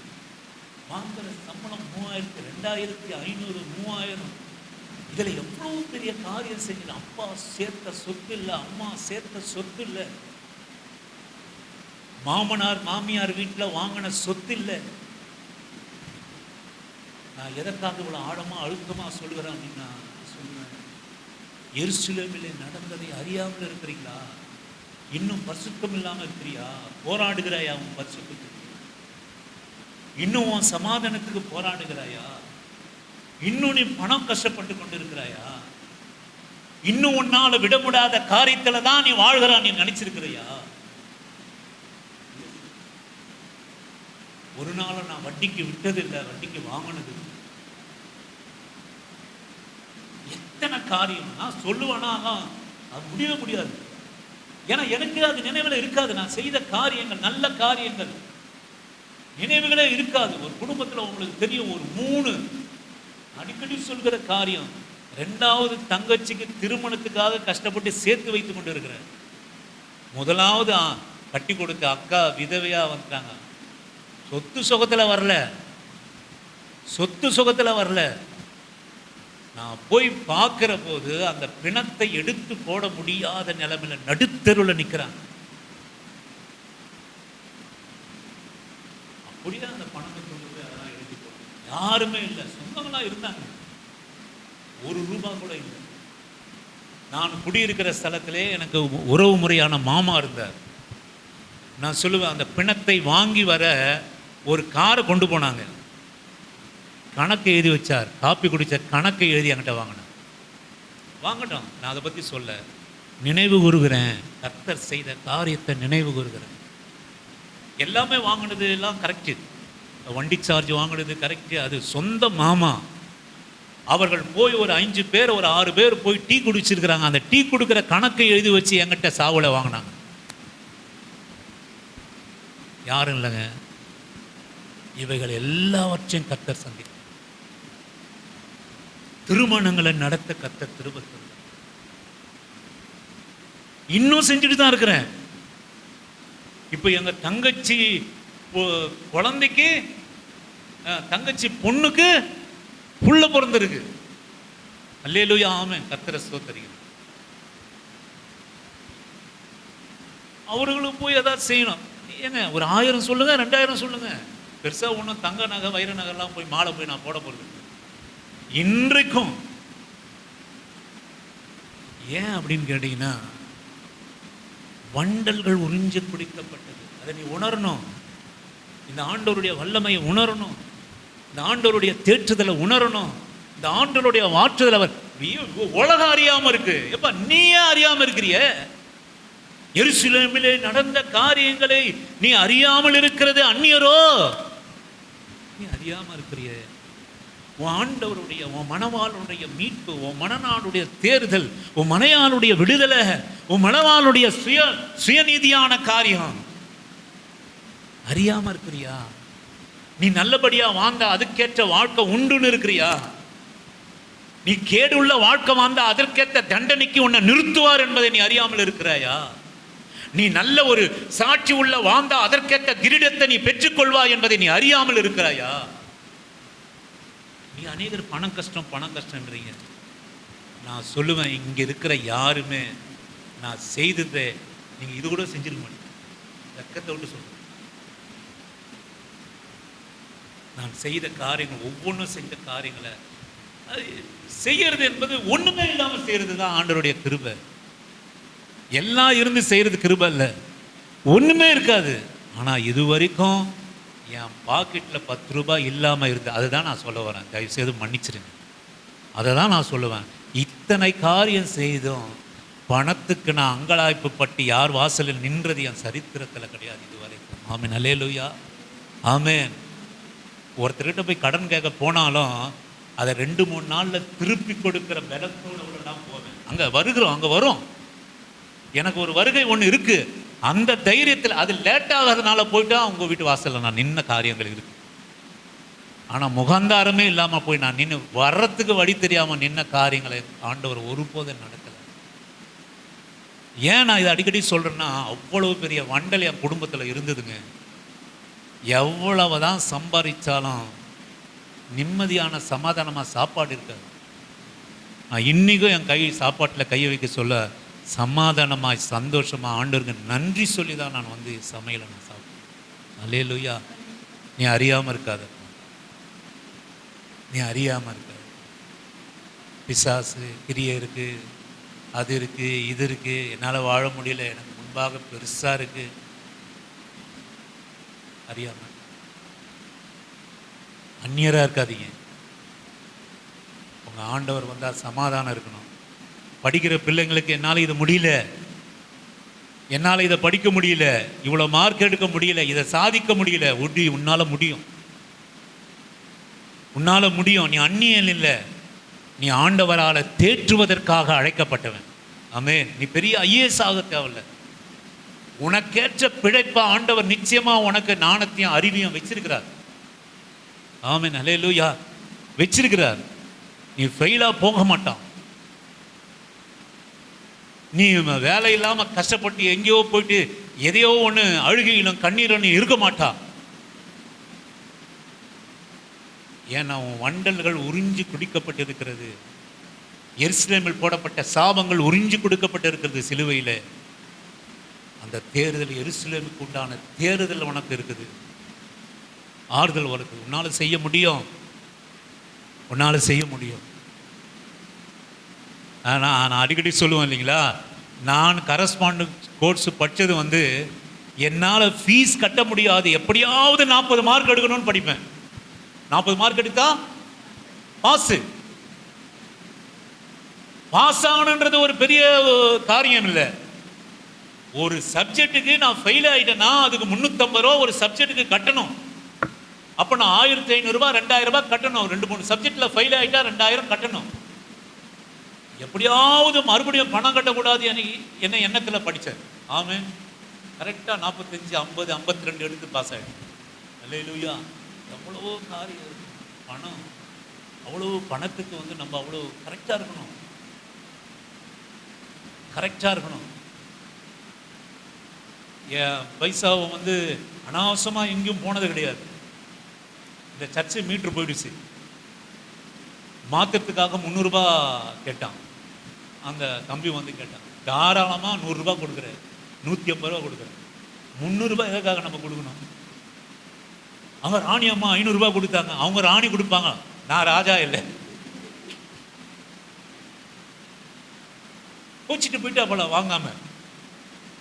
இப்போ மீட்டர் ரிப்பேர் ஆயிடுச்சு. 4 மாசமா போடல. யாருக்கு நஷ்டம்? போன 3 தடவை கொஞ்சம் கம்மியாக போட்டாங்க. இந்த மாதம் சுத்தமாக நில்லுன்னு போட்டாங்க. கரண்ட் ஆஃபீஸில் போய் கேட்டேன், அது மாதிரி போடாதீங்க, ஏன் நில்லுன்னு போகிறீங்க? இல்லைங்க, மீட்ரு வந்துடுச்சுங்க, உங்களுக்கு போயிட்ட பிறகு மீட்ரு போட்டுருவாங்க. அநேகமாக மீட்ரு போட்டுவாங்க, மீட்ரு வந்தோடனே கணக்கு எடுக்கலாங்க. இல்லைங்க, நில்லுன்னு போடுறீங்களாங்க, ஒரு மினிமம் சார்ஜாவது போடுங்க, நில்லுன்னு போடுறீங்களாங்க. இல்லைங்க, மீட்ரு வந்தோடனே கணக்கு எடுத்து பார்த்துக்கலாம் அப்படின்னு விட்டுட்டாங்க. இந்த மாதம் கரண்ட் இல்லை, கட்டணும் சுத்தமாக ஒன்றுமே இல்லை. ஏன் அப்படின்னு கேட்டிங்கன்னா, அந்த 300 ரூபா அவனுக்கு தரல. அவன் மீட்ரு வந்துருக்குது, அவன் போட மாட்டான். எனக்கு நல்லா தெரியும். அந்த அம்மா 3 மாசமாக சொல்லுறான், மீட்ரு வந்துடுச்சுங்க, உங்களுக்கு 3 பேஸ் மீட்ரு வந்துடுச்சுங்க, உங்களுக்கு 3 பேஸ் மீட்ரு வந்துடுச்சுங்க, ஆனால் வீட்டுக்கு வரல. நான் போய் கேட்கல. மீட்ரு எனக்கு போட்டு, நான் ஏற்கனவே அவன்கிட்ட சொன்னேன், நாங்கள் கேட்கலங்க, இது உங்களுடைய டியூட்டி, உங்களுடைய மீட்ரு, இதுக்காக டெபாசிட் கட்டிக்கிறோம். மீட்ரு போயிடுச்சுன்னா அதை போட வேண்டியது கடமை, அது இல்லைன்னா உங்களுக்கு தான் நஷ்டம் அப்படின்னு சொல்லி தான் அமைச்சு. அருமையான ஆண்டோட பிள்ளையே, கரெக்டாக இருங்க. அதே மாதிரி அடுத்தவங்ககிட்ட அதை பெற்றுக்கொள்வதும் கரெக்டாக இருங்க. எங்கேயோ வார்த்தை மாறி கொட்டிக்காதீங்க. எங்கேயோ யாரோ கொடுக்குறாங்க, எல்லாத்துக்கும் கணக்கு இருக்கணும். அது சில நேரங்களில் நீங்கள் கொடுக்குற இந்த காணிக்கைகள்லாம் எனக்கெல்லாம் பயமாக இருக்கும். நீங்கள் சொல்லுங்கள், நம்ம சபையில் ஒரு பெரிய காரியம் கிடையாது, ஏதோ பாவம் உங்களால் முடிஞ்சதை நீங்கள் ஏதோ கொடுக்குறீங்க, அதற்காக கர்த்தரை ஸ்தோத்தரிக்கிறேன். நான் கை நடுங்குறேன். சில சமயத்தில் கொடுத்துட்டு இந்த செலவுக்காக வச்சுங்க, அந்த செலவுக்காக வச்சிங்கன்னு ஒரு அதிகமான தொகை யாருன்னா கொடுத்துட்டீங்கன்னா கையெல்லாம் நடுங்குது. காணிக்கை பெட்டி எடுக்க சொல்ல, ஐயோ இவ்வளோ பணமா, நானே போட்டு எடுத்தாலும் அது காணிக்கையாக இருக்குது எனக்கு. ஆமென். இவ்வளோ காணிக்கையா நானே அப்படின்னு ஒரு பயம் ஒன்று இருக்குது. இதில் நம்ம என்ன பண்ணணும், இதை சரியாக பண்ணணும், இதை சரியாக வச்சுக்கணும். இதனால நம்ம வண்டல் மறுபடியும் வந்துடக்கூடாது. வண்டல் மறுபடியும் வந்துடக்கூடாது. இஷ்டத்துக்கு அப்படி போயிட்டு தார்மாராக எதையோ போயிட்டு ஏதோ செஞ்சு எங்கன்னா போய் மாட்டிக்கிட்டு வாழ்க்கையில் சரியாக இருங்க. வாழ்க்கையில் சரியாக இருங்க. நான் சொல்லுவேன், பண ஆசை இல்லாதவன் யார் அப்படின்னு கேட்டிங்கன்னா, பணம் வர சொல்லவும் சந்தோஷமாக இருக்க மாட்டான், பணம் போக சொல்லவும் துக்கமாக இருக்க மாட்டான். பண ஆசை இல்லாதவர்களாக இருங்கள் வேதம் சொல்லுது. அது என்ன விஷயம் அப்படின்னு கேட்டிங்கன்னா, ஆசை உங்களுக்குள்ளா எனக்குள்ளா இல்லைன்னுன்றதை எப்படி நீ அறிந்து கொள்ளலாம்னா, எவ்வளோ பணம் வந்தாலும் உங்களுக்கு சந்தோஷம் இருக்காது, பெருசாக சந்தோஷம் இருக்கு. போனாலும் சொல்லுங்க, சொல்ல மாட்டேன்றீங்க. துக்கம் இருக்காது. இதுதான் பண ஆசை இல்லாதவனுக்கு அர்த்தம். வந்த உடனே தத்தக்கா புத்துக்கான்னு அப்படி குதிக்கிறது, போன உடனே ஐயோ ஐயோ தலையில் அடிச்சுக்கிறது. இது பண ஆசை இருக்குதுன்னு அர்த்தம். இது வந்தாலும் பெருசா இல்லை, போனாலும் பெருசா இல்லை அப்படின்னு சொன்னால் பண ஆசை நமக்கு இல்லைன்னு இருந்தால் நீங்கள் புரிந்துக்கொள்ளணும், அறிந்திருக்கணும். சொல்லுவேன், எனக்கு அருமையான ஆண்டவர் பிள்ளையே, இந்த ஆண்டவர் வந்த உடனே உன் வண்டெல்லாம் உறிஞ்சி உடனே பெரிய தேர்தல் அடைய செய்கிற ஆண்டவர், உன் வாழ்க்கையை மாற்றுகிற ஆண்டவர், உன் சூழ்நிலையை மாற்றுகிற ஆண்டவர், உன் தரித்திரத்தை மாற்றுகிற ஆண்டவர், உன் நாணத்தை மாற்றுகிற ஆண்டவர். கர்த்தர் பிள்ளைகளுக்குள்ளா வந்தாருன்னா அது ஒன்றும் படிக்க தெரியாதா இருந்தாலும் அது பெரிய காரியமா மாறி போயிடும். அதனால சாதிக்க முடியும். ஏன் அப்படின்னு கேட்டீங்கன்னா, ஆண்டவர் வந்திருக்கிறார் உள்ள. ஆமென். உள்ளுக்குள்ள வந்துட்டார். ஒருவனை அவன் தாய், சொல்லுங்க சித்தா, நான் என்ன சொல்றேன், ஒருவனை எங்க இருந்தாலும், ஹாஸ்டல் இருந்தாலும்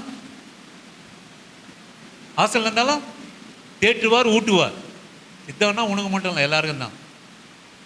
ஹாஸ்டல் இருந்தாலும் தேற்றுவார். சரி சரி, ஹாஸ்டல் என்ன தப்பு பண்ணாலும்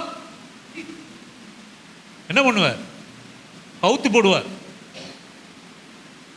ஏன்னா அவர் என்ன பண்றாரு, ஒரு தாய். ஆமே, தாய் தேற்றுகிறத போல தேற்றுகிறார். கொடுக்குற பைசாவுக்கு கணக்கு கரெக்டாக இருக்கணும். சரியா? அப்போ இந்த நிறைய பைசா இருக்குதுன்னு போயிட்டு அங்கே போயிட்டு நல்லா பிரியாணி, முட்டை பிரியாணி வாங்கி சாப்பிட்டுட்டு மறுநாள் ஒன்றுமே இல்லையே அப்படின்னு இருக்கக்கூடாது. எவ்வளோ பணம் வந்தாலும் அப்படி தான் இருக்கும். பணம் இருக்குது, யாரோ கொடுக்குறாங்க, அப்பா கொடுக்குறாங்க, அம்மா கொடுக்குறாங்க, இஷ்டத்துக்கும் செலவு பண்ணுறதுக்கெல்லாம் நம்ம ஆள் கிடையாது. ஒவ்வொரு பைசாவும் கணக்கு இருக்கணும். கணக்கு நீ வச்சிருந்தாலும் அங்கே அவர் வச்சிருக்காரு. நான் பண்ணுற செலவுக்கெல்லாம் கணக்கு அவர் வச்சிருக்கிறார். நான் வாங்குற பைசாக்கெல்லாம் கணக்கு அவர் வச்சிருக்கிறார். எல்லாத்துக்கும் கணக்கு. ஏன் அப்படின்னு கேட்டீங்கன்னா, ஒருவனை, ஆமென், ஒருவனை நமக்கு கஷ்டம் வர சொல்ல, கண்ணீர் வர சொல்ல, ஆண்டவர் என்ன பார்க்குறாரா, ஆண்டவர் என்ன கேட்குறாரா அப்படின்னு நம்ம சொல்கிறோமே. நான் சொல்லுவேன், அவர் அப்படி அல்ல. ஒருவனை, அவர் இந்த வானத்தும் சிங்காசனம் பூமி அவருக்கு பாதப்படியாக இருந்தாலும் ஒரு தனி கவனத்தை உங்கள் மேலே, என் மேலே அவர் வச்சிருக்கார். ஆமென்.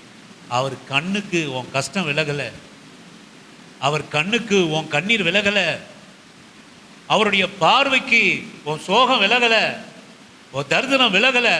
உனக்கு எதிராக வருகிற எந்த எதிரியோ எந்த ஆயுதமோ அவருக்கு தெரியாமல் இல்லை. அதே போல நம்முடைய மீறுதலும் அவர் அறிந்திருக்கிறார். உன் கையில் பைசா இல்லாத போது நீ எப்படி இருக்கிறா என்பதை அறிந்திருக்கிறார். உன் கையில் பணம் வந்த போது நீ ஆடுகிற ஆட்டத்தையும் அவர் அறிந்திருக்கிறார்.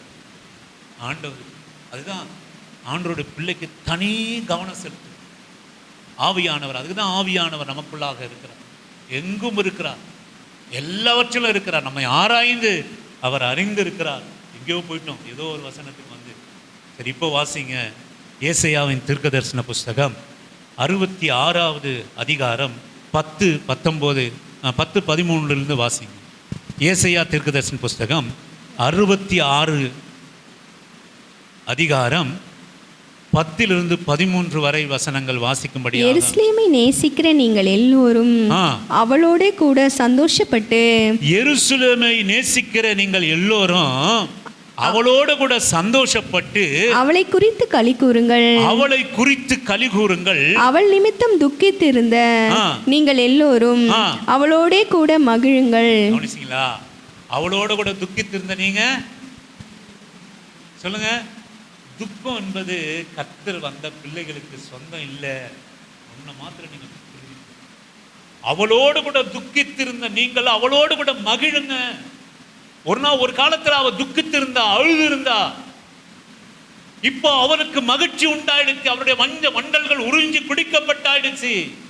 அவளோட கூட மகிழுங்கள், எருசலேமோட கூட மகிழுங்கள். தொடர்ந்து வாசிங்க.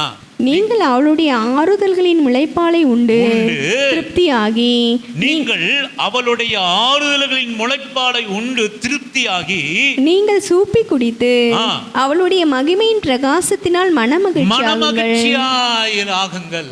ஆமே ஆமே, அல்லேலூயா. அவளோடு கூட மிகவும் மகிழுங்கள், மகிமையின் பிரகாசத்தினால் மனமகிழ்ச்சியாகுங்கள். துக்கித்து அழுதவளே எருசலேமே, நீ துக்கித்து அழுதா, வண்டலும் கரைச்சலுமா இருந்தா, நீ சோரம் போனா, நீ நிர்மூலமாக்கப்பட்டா, உன் வாசல்கள் உடைக்கப்பட்டது, உன் அலங்கங்கள் நிர்மூலமாக்கப்பட்டது, நீ அழுது கொண்டிருந்தா. ஆனால் இன்றைக்கு உன் வண்டல்கள் உறிஞ்சி குடிக்கப்பட்ட போது, ஒரு தாய் தேற்றுவது போல நான் உன்னை தேற்றுகிற போது, நீங்கள் அவளுடைய ஆறுதல்களின் முளைப்பாலை உண்டு திருப்தியாகி நீங்கள் சுப்பி குடித்து அவனுடைய மகிமையின் பிரகாசத்தினால் மனமகிழ்ச்சியாயிருங்க. கர்த்தர் சொல்லுகிறது என்னவென்றால், இதோ நான் சமாதானத்தை ஒரு நதியைப் போலவும் ஜாதிகளின் மகிமையை புரண்டு ஓடுகிற ஆற்றைப் போலவும் அவளிடமாக பாயும்படி செய்கிறேன். அப்பொழுது நீங்கள் முளைப்பால் குடிப்பீர்கள், இடுப்பில் வைத்து சுமக்கப்படுவீர்கள், முழங்காலில் வைத்து தாளாட்டப்படுவீர்கள். ஆமென். ஒரு தாய் தேற்றுகிறது போல நீ தேற்றப்பட்டாயானா, நான் சொல்லுவேன், கர்த்தர் சொல்கிறது என்னவென்றால், இதோ நான் சமாதானத்தை ஒரு நதியை போலவும். ஆமென், ஆமென், அல்லேலூயா. நம்ம ஆண்டவர் பேர் என்னன்னு தெரியுங்களா? சமாதானத்தின் பிரபு. ஆமென், அல்லேலூயா. சமாதான பிரபு.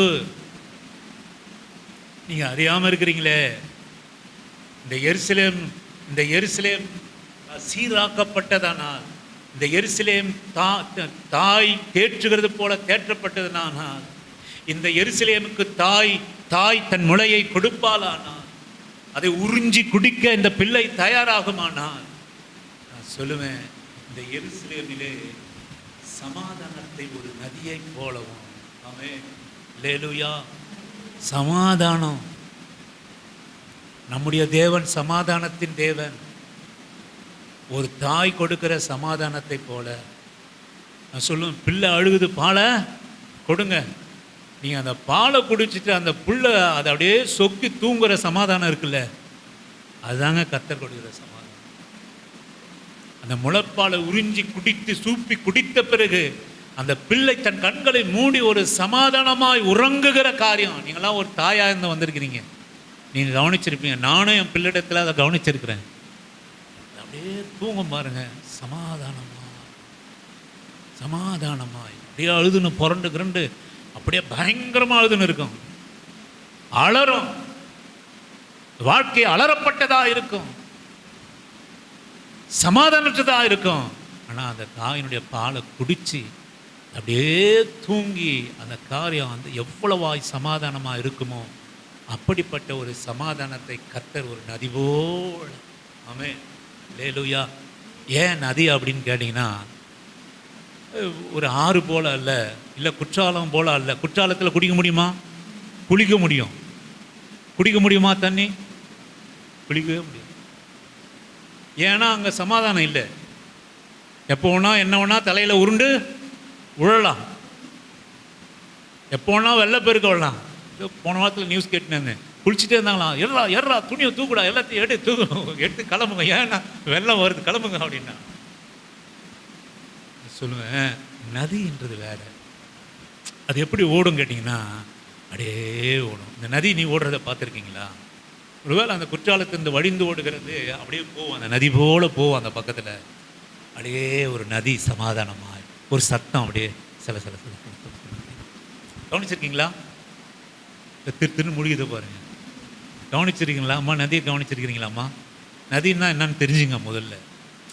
ஏரின்னா அது அலமாதியில் இருக்கிற ஏரி, கடல்னா சமுத்திரம்னா சமுத்திரம், நதின்னா அப்படியே அது வழிஞ்சு ஓடுது பாருங்களேன். அந்த பெருத்த வெள்ளம் அப்படியே வழிஞ்சு ஓடும். அதோடைய சத்தம் எப்படி கேட்குன்னா அப்படியே ஒரு சிறுன்னு கேட்கும்.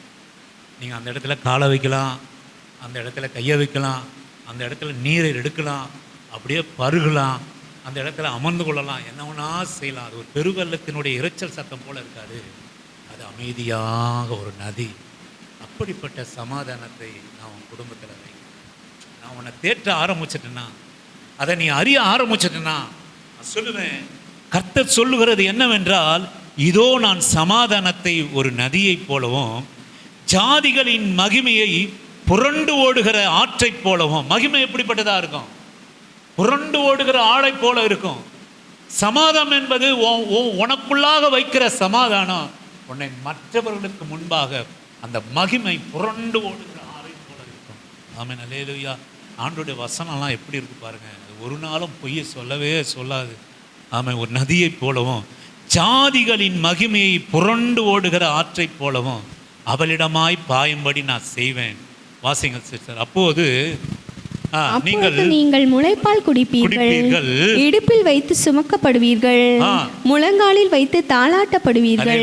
இங்க தாங்க அந்த தாயினுடைய தேர்தல் வருது. ஒரு தாய் தேற்ற ஆரம்பிச்சுட்டானா அந்த முளைப்பாலை கொடுப்பா. அப்புறம் என்ன பண்ணுவா? அப்புறம் என்ன பண்ணீங்க? நீங்க இடுப்புல வச்சு சுமந்தீங்க. அப்புறம் என்ன பண்ணீங்க? மடியில வச்சு தாளாட்டினீங்க, முழங்காலில் வச்சு தாளாட்டினீங்க இல்லையா? அப்படிப்பட்ட ஒரு தேற்றுதல்.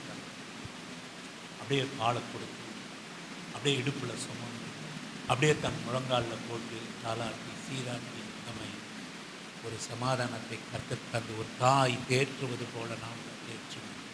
அது நீங்கள் இன்னும் வாசிங்களேன். ஒருவனை அவன் தாய் தேற்றுவது போல நான் உங்களை தேற்றுவேன். நீங்கள் எருசலேமிலே தேற்றப்படுவீர்கள். ஆமென், அல்லேலூயா. நீ எங்கப்பா தேற்றப்படுவா? நீ எங்க தேற்றப்படுவா? எங்க தேற்றப்படுவா? எருசலேம். எருசலேம்னா என்ன? நிர்மூலமாக்கப்பட்டது, தரமற்றமாக்கப்பட்டது, அலங்கம் இடிக்கப்பட்டது. அதன் பிள்ளைகள், அவனுடைய கர்ப்பிணி கீறி போடப்பட்டா. அது பிள்ளைகள் கறி தன் முகத்துல கரிய பூசின்னு ரோட்ல சுத்திட்டு இருக்குது. அப்படிப்பட்ட எருசலேமுக்குள்ளே நீங்கள் தேற்றப்படுவீர்கள். ஏனென்னா அந்த எருசலேமில் உள்ள வண்டலெல்லாம் உறிஞ்சி குடித்தவர் நமக்குள்ளாக இருக்கிறார். அந்த ஆண்டவர் சொல்கிறார், ஒரு தாய் தேற்றுவது போல நான் உன்னை தேற்றுவேன். நீங்கள் ஒருபோதும் அறியாமல் இருக்காதீங்க. எனக்கு அன்பு ஆண்டவர் பிள்ளை, நீ அறியாமல் இருக்காது. உன்னை தேற்றுவதற்கு ஒரு இருக்கிறார். அவர் தேற்றுவதற்கு ஆரம்பிச்சிட்டார்னா தன் முளைப்பாலை கொடுத்து, நான் இடுப்பிலே உன்னை சுமந்து, தன் முழங்காலிலே உன்னை தன் முழங்காலிலே வைத்து தாளாட்டப்படுவா. ஆமென், அல்லேலூயா. இதெல்லாம் அது ஆண்டவருடைய இருதயத்தினுடைய வெளிப்பாடுங்க. தீர்க்கதரிசியை கொண்டு எழுதுகிற வெளிப்பாடு. இப்படிலாம் பண்ணப்படுவா. உன் சமாதானம் நரியை போல போகும். உன் ஜாதியினுடைய மகிமை அது ஒரு ஆற்றை போல புறப்பட்டு போகும். உன் பிள்ளைகளுடைய மகிமை, உன் பேர பிள்ளைகளுடைய மகிமை புறப்பட்டு போகும். உன் குடும்பம் விளங்க செய்கிற காரியம் நடக்கும். அநேகர் மத்தியில குடும்பம் விளங்கத்தக்கதா.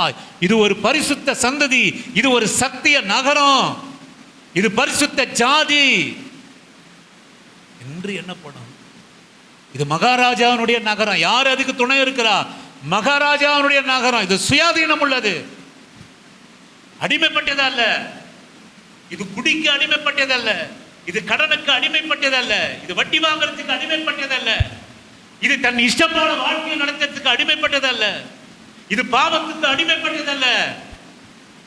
இது கர்த்தருக்கு அடிமைப்பட்ட எருசலேமா. அது தேற்றப்படுகிற போது அல்லேலூயா, சமாதானம் நதியை போல மாறும். நதியை போல மாறும். சொல்லுவேன், நான் இருந்த விதத்தை கண்டு எங்கள் தங்கச்சிக்கு பார்த்து அடிக்கடி சொல்லுவேன், நினைவு கூறுகிறேன். ஆண்டவருடைய சிலுவை இன்றைக்கு நினைவு கூறுகிறேன். கர்த்தர் நம்முடைய வண்டல்களை உறிஞ்சி குடித்திருக்கிறார், சாபத்தை உறிஞ்சி கொடுத்திருக்கிறார். ஒரு தாய் போல உன்னை தேற்றுவதற்காக உன்னை ரட்சித்திருக்கிறார், அவன் குடும்பத்தை என்பதற்காக நான் நினைவு கூறுகிறேன். நான் சொல்லுவேன், குடும்பத்தில் இருந்த சமாதானம் ஒரு சின்ன ஓட்டு வீடு. அப்போ எனக்குள்ளாக என்னுடைய சகோதரிக்குள்ளாக இருந்த சமாதானத்தை பார்த்து, ஐயோ தாய் தகப்பனாலும் அந்த பிள்ளைகள் இப்படி இருக்குது என்று சொல்லி முதல் தங்கச்சியை மனம் முடிச்சுட்டு போனார். ஆமென், அல்லேலூயா. மகிமையாய் மாறும் ஜாதி. அது ஆறுகளை போல அது ஓடும். சமாதானம், வீட்டில் இருக்கிற சமாதானம். நீ சமாதானமாக இருப்பா, நீ சண்டைக்காரியாக இருக்க மாட்டா. ஆமென். சண்டைக்காரி கர்த்தர் உனக்குள்ள, நான் சொன்ன பண ஆசை இருந்தால் பணத்தை நீ வந்தாலும் மகிழ்ச்சி அடைய மாட்டா, போனாலும் துக்கப்பட மாட்டா என்பது சொன்னேன். நான் சொல்லுவேன், சண்டை போட மாட்டா கர்த்தரோட பிள்ளையா இருந்தா. எருசலேமில் உனக்கு நடந்திருக்கிறத நீ அறிந்திருந்தனா நீ சண்டை போட மாட்டா. ஆமென். சண்டை போட மாட்டா. அப்பா கூட சண்டை போட மாட்டா, அம்மாவோட சண்டை போட மாட்டா, கிளாஸில் ஃப்ரெண்ட்ஸுங்களோட சண்டை போட மாட்டா. உன் மூலமாக ஒரு சமாதானம் அங்கே இருக்கும், உன் மூலமாக ஒரு சத்திய நகரம் அங்கே உண்டாகும், உன் மூலமாக ஒரு பரிசுத்தம் உண்டாகும், உன் மூலமாக ஒரு பரிசுத்த கர்த்தரை சுவிசேஷமாக சொல்கிற வாயிலிருந்து புறப்படுகிற வார்த்தை அநேகரை தேற்றும். ஒரு நதி, சமாதான நதி புறப்பட்டு போவோம். நீ எல்லாத்துக்கும் கோவப்பட மாட்டா, எல்லாத்துக்கும் சண்டைக்காரியா நிற்க மாட்டா, ஒன்று சொன்னால் 9 சொல்ல மாட்டா, அமைதியாக இருப்பா. நீ நதி. ஆமென், அல்லேலூயா. நீ நதிப்பா. நதியில் கல்லை எடுத்து போடுவான், நதியில் கல்லை எடுத்து போடுவான், கையிலையும் எடுத்து பருகுவான். அதுதான் நதி. நம்முடைய சமாதானம் அப்படி இருக்கணும். சும்மா எப்போ பார்த்தாலும் வீட்டில் சண்டை, ஓயாத ஒழுக்கு, எப்போ பார்த்தாலும் சண்டை, இது சொன்னால் 1 சொன்னால் 9 சொல்கிறது. அமைதியாக இருக்கணும். உங்கள் வீடெல்லாம் அமைதியாக இருக்கணும். ஆமென். எஸ்தர் அம்மா வீடு எவ்வளோ அமைதியாக இருக்குது பார். ஏன்? அவங்களும் ஆண்டவர் மட்டும்தான் இருக்கிறார். மருமகன் வந்தா போச்சு, மருமகன் பிள்ளைகளோ பேர குழந்தைங்கள வந்தா போச்சு. இந்த வசனம் நிலைநிறுத்தன்னு வச்சுங்க, அது வேற விஷயம்.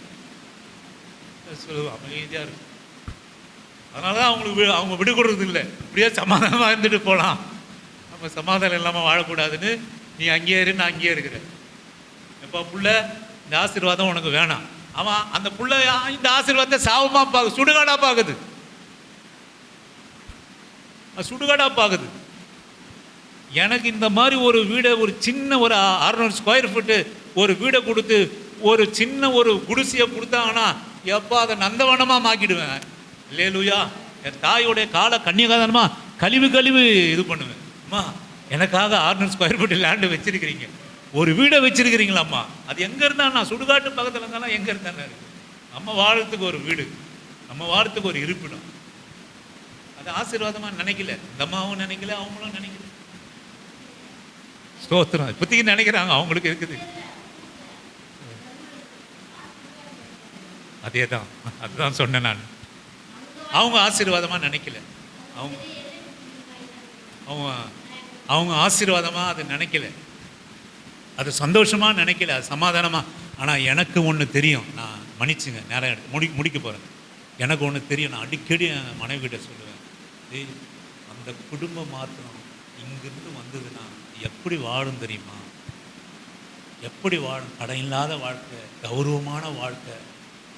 நான் சொல்ல, அந்த வீடு இன்னும் கட்டப்படும், அந்த வீடு வாசல்கள் அழகாக மாறும், அருமையாக மாறும். எனக்கு நல்லா தெரியுங்க. ஒரு குடும்பத்தை பார்க்க சொல்ல, ஒரு வீட்டை பார்க்க சொல்ல நல்லா தெரியும். அதில் வாழ ஆரம்பிச்சிட்டிங்கன்னா அது நதி சமாதானமாக ஓடுங்க.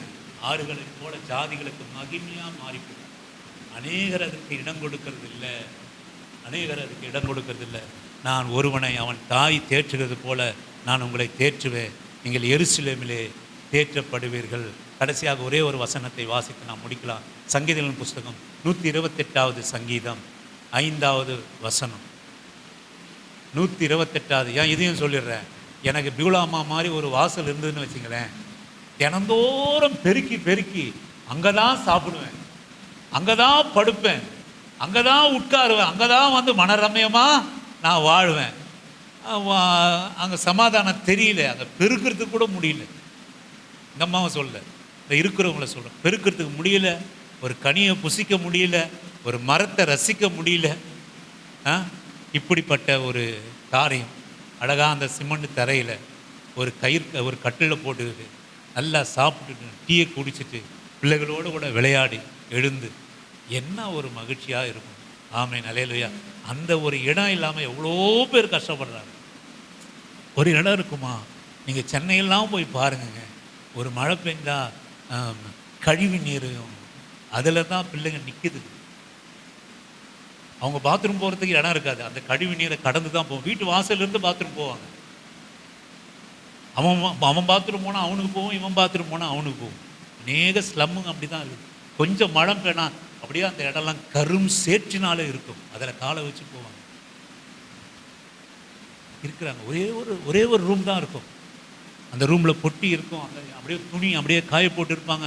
கழட்டின துணி இருக்கும், கழட்டின ஒரு துணி ஒரு பக்கம் நாரும், போடுற துணி ஒரு பக்கம் வெளியே வரும், ஒரு பக்கம் சமையல் இருக்கும், ஒரு பக்கம் செருப்பு இருக்கும், சின்ன வீடு இருக்கும், ஒரு பக்கம் அந்த பக்கம் படுக்கை இருக்கும். இதுதான் வாழ்க்கை. ஆனால் நான் சொல்லுவேன், நம்ம ஆண்டவர் விசாலத்தில் கொண்டு வந்து வச்சிருக்கிறார். அதோடைய அருமை புரியல. நான் சொல்லுவேன், அடிக்கடி சொல்லுவேன், எப்பா ஒரு சொந்த வீட்டிலேருந்து ஒரு பொண்ணு வந்திருந்தா கூட பரவாயில்ல, அங்கே பெருசாக இருக்குது, இங்கே வந்து இங்கே நீ தான் பெருசாக எனக்கு வச்சிருக்கிறேன்னு அப்படின்னு சொல்லுவோம். ஏற்கனவே ஒரு வாடகை வீட்டில் இருந்துட்டு இங்கே ஒரு மருமகன் வருவானால் நான் சொல்லுவேன், எங்கள் வீட்டிலாம் எங்கள் மாமியார் வீட்டிலாம் நான் போனேன்னு வச்சிங்களேன், நான் அப்படியே ரசிப்பேன். பூசை கூட அப்போ இல்லை, பூசை கூட இல்லை. அந்த வீட்டை போய் ரசிப்பேன், அங்கே இருக்கிற செடிகளை ரசிப்பேன், மேலே போய் உட்காருவேன். வெயில் வர வரைக்கும் அந்த இடத்துல போய் உட்காருவேன். அந்த மேலே தென்னை மரம்லாம் இருக்கும், அதெல்லாம் ரசிப்பேன். நான் சொல்லுவேன், சமாதானம். அதான் கர்த்தர் கொடுத்துருக்கிற சமாதானம். ஆமே, என்ன வீடு கட்டி வச்சிருக்கிற, ஒன்றும் பூசாமல் இருக்கிறீங்க, ஒன்றும் அது இல்லை ஒன்றும் இல்லை, இது என்ன வீடு அப்படிலாம் இல்லை. 10 நாள் 15 நாள் தங்கிட்டு வருவோம். அப்போலாம் மன ரம்மியமாக அனுபவிக்கும். ஒரு வாசல் ஒன்று இருக்கும், அந்த வாசலில் சாயந்தரமான ஒரு ஸ்டூல் போட்டு, இதுதாங்க வாழ்க்கை, இதுதான் சமாதானம். சமாதானம்னா என்ன? மூட்டை கட்டி வச்சிருக்கிறது சமாதானம் இல்லை. மூட்டை கட்டி வச்சு அனுபவிக்காமல் இருக்கிறது சமாதானம் இல்லை. நீ ஒவ்வொன்றாய் பார்த்து ரசிக்கிறது தான் சமாதானம். அல்லேலூயா. ஆனால் நான் வாசித்து நான் முடிக்கிறேன். 128:5 வாசிக்கும்படி. கர்த்தர் சீயோனிலிருந்து உன்னை ஆசீர்வதிப்பார். கர்த்தர் சீயோனிலிருந்து உன்னை ஆசீர்வதிப்பார். நீ ஜீவனுள்ள நாளெல்லாம் எருசலேமின் வாழ்வை காண்பாய். அல்லேலூயா. நீ ஜீவனுள்ள நாளெல்லாம் என்னதான் காண்பா?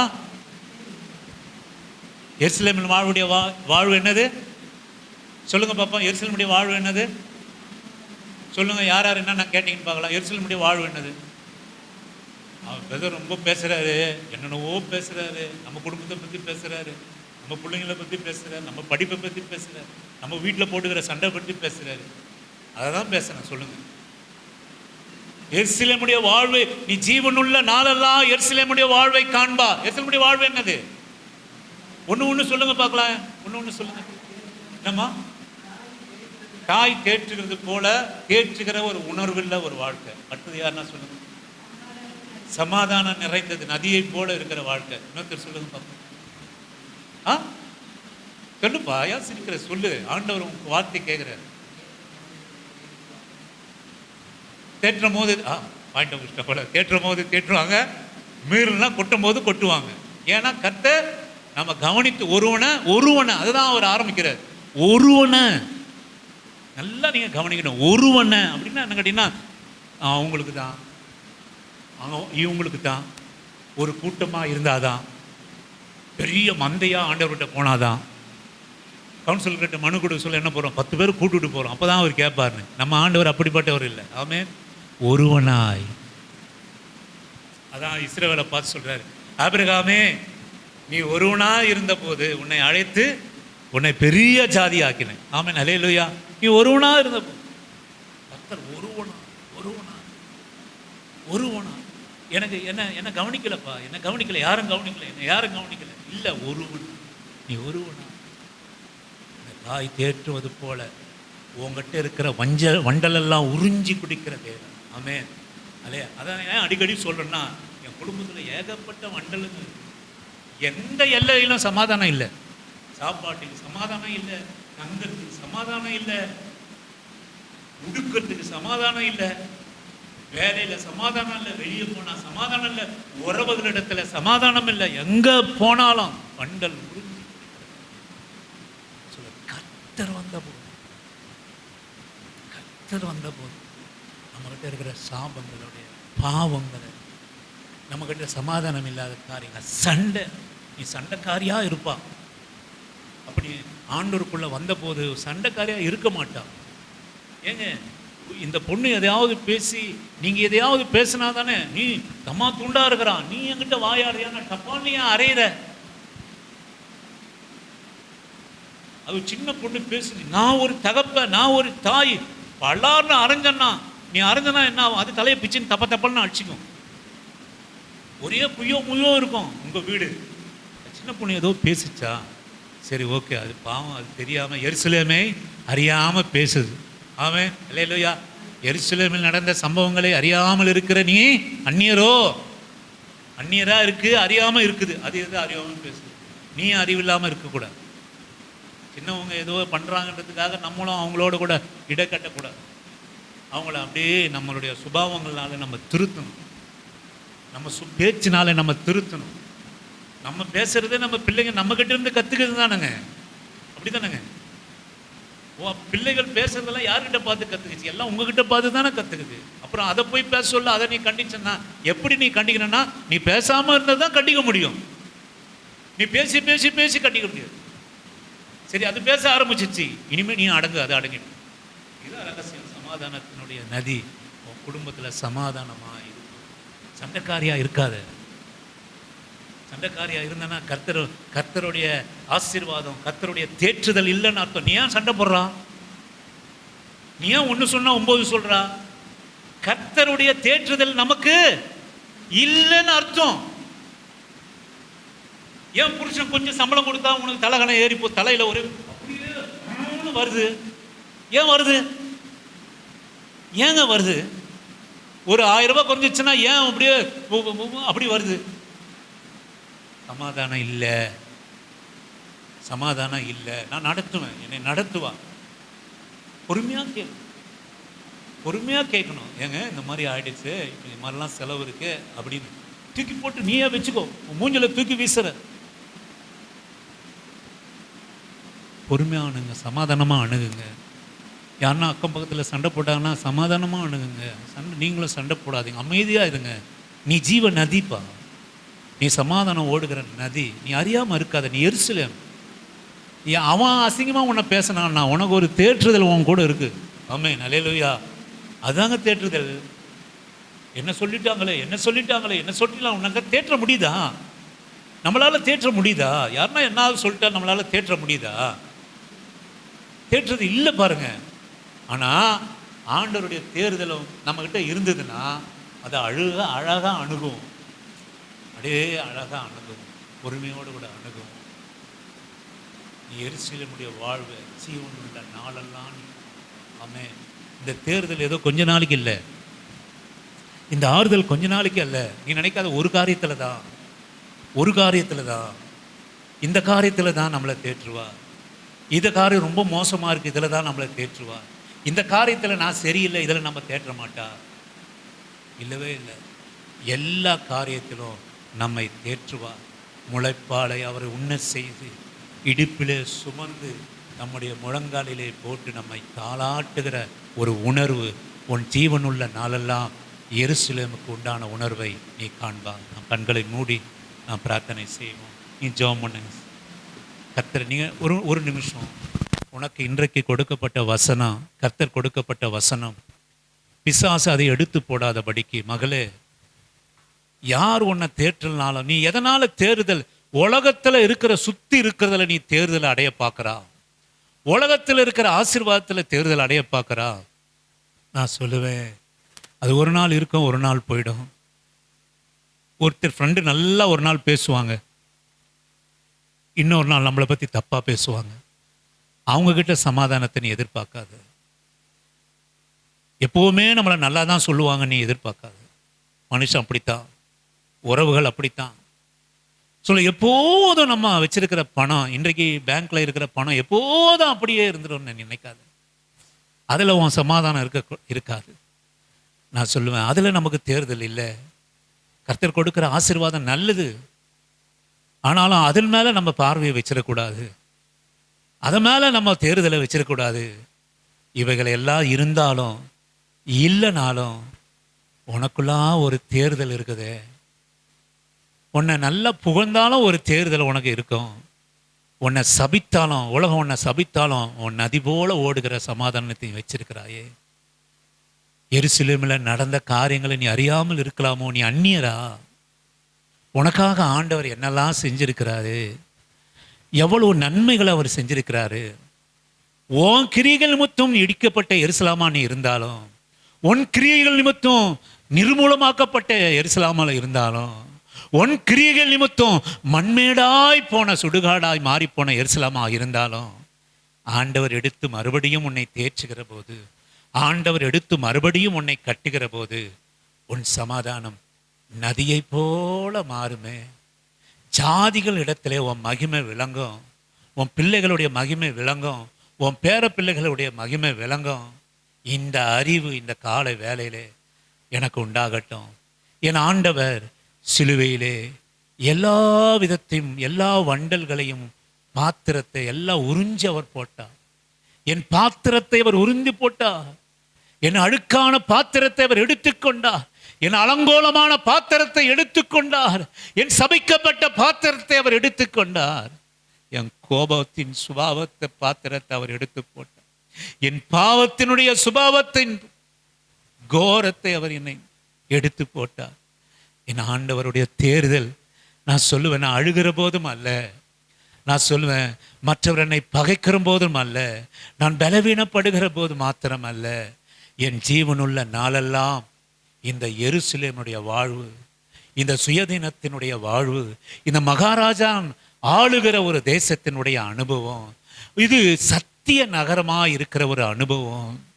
நான் சொல்லுவேன் இது பரிசுத்த நகரமாக இருக்கிற ஒரு அனுபவத்தை ஆண்டவர் நமக்குள்ளாக தரட்டும். இன்று முதல் கொண்டு நீ ஆசீர்வதிக்கப்படுவா. உன் குடும்ப சமாதானமாக இருக்கும். உன் பிள்ளைகளுடைய சமாதானத்தை நீ காண்பா. நீ எருசலேமுடைய வாழ்வை உன் ஜீவனுள்ள நாளெல்லாம் நீ கண்டு கொண்டிருக்கிற ஒரு பாத்திரமாய் உன் காரியத்தை மாற்றுகிறார். அல்லேலூயா. ஆண்டவர் அப்படிப்பட்ட பாத்திரமா மாற்றும், அப்படிப்பட்ட பாத்திரமா மாற்றும். அக்கம் பக்கத்தில் அவர்கள் எங்களுக்கு சமாதானத்தை கொடுக்காம இருக்கலாம், அவர்கள் எங்களுக்கு தேர்தலை கொடுக்காமல் இருக்கலாம். ஆண்டவரே, அவர்கள் கொடுக்கிறது டெம்பரவரி தானே, நிரந்தரமான சமாதானம் மூட்டை கட்டி நீங்கள் வச்சிருக்கிறீங்களே எனக்காக. அல்லேலூயா. ஆமே ஆமேன். ஆண்டவரே, என் பலவீனங்களிலே நான் எப்படி பலப்படணும்னு எனக்கு தெரியும் ஆண்டவரே. எனக்கு எதிராக வருகிற போராட்டங்களிலே எப்படி நான் பலப்படணும்னு எனக்கு தெரியும் ஆண்டவரே. எனக்கு வருகிற குறைச்சலிலே மேன்மனையிலே நான் எப்படி இருக்கணும், எப்படி என்னை ஆண்டவர் தேய்ச்சிருக்கிறார் என்பதை நான் அறிந்திருக்கிறார்ப்பா. நீங்கள் கொடுக்கிற தேர்தலுக்காக நன்றி. அது ஒருவனும் என்னிடத்திலிருந்து எடுத்து போட முடியாத ஆண்டவரே. அப்படிப்பட்ட நல்ல எருசலேமுடைய வாழ்வை வாழ்ந்திருக்கும்படி செய்யுங்கப்பா. எருசலேமிலே கர்த்தர் உனக்காக மரித்திருக்கிறார். எருசலேமிலே கர்த்தர் பாவங்களை சுமந்திருக்கிறார். எருசலேமிலே கர்த்தர் உன்னுடைய எல்லா சாபங்களையும் நிர்மூலமாக்கி இருக்கிறார். உன் சுபாவத்துக்காக அவர் மரித்திருக்கிறார். உன் தரித்திரத்துக்காக அவர் மரித்திருக்கிறார். உன் பாவத்துக்காக அவர் மரித்திருக்கிறார். பாவத்துக்காக அவர் மரித்தார் என்கிற போது இதை நான் விசுவாசிப்பேன், ஆனால் என் பாவமும் மரித்து போச்சு என்கிற அர்த்தம். அல்லேலூயா. ஆண்டவரே, எங்க குடும்பத்தில் இருக்கிற பிள்ளைகளை உங்க கரத்திலே தருகிறப்பா. பேர பிள்ளைகளை தருகிறே. ஒரு பக்தி உள்ள சந்ததி உருவாகும்படியாக எங்களை அழைத்தீரப்பா. எங்க பிள்ளைகள் அப்படியாய் மாறட்டும். எங்க பிள்ளைகளுடைய சமாதானம் பெரிதா இருக்கட்டும் ஆண்டவரே. எங்க பிள்ளைகள் எருசலேமுடைய அறிவை அறிந்து கொள்ளட்டும்ப்பா. ஆண்டவரே, எருசலேமுடைய அறிவுக்கு அந்நியரா இல்லாமல் எங்களை பாத்திரமா எங்களை மாற்றுங்க ஆண்டவரே. நீ ஒருவனா இருக்கிற போது, ஆபிரகாமே, நீ ஒருவனா இருக்கிற போது உன்னை அந்த ஜாதியில் இருந்து பிரித்தெடுத்து உன்னை ஒரு ஜாதியானாய் மாற்றி உன்னை மகிமையாய் மாற்றி உன்னுடைய மகிமை ஆறுகளை போல நான் ஓட செய்தேன் எருசலேம். நீ ஒருவனா இருக்கிற போது, நீ ஒருவனா இருக்கிற போது ஒருவனை அவர் தாய் தேற்றுகிறதை போல அவர் தேற்றுகிறதை எங்களை தேற்றுங்க.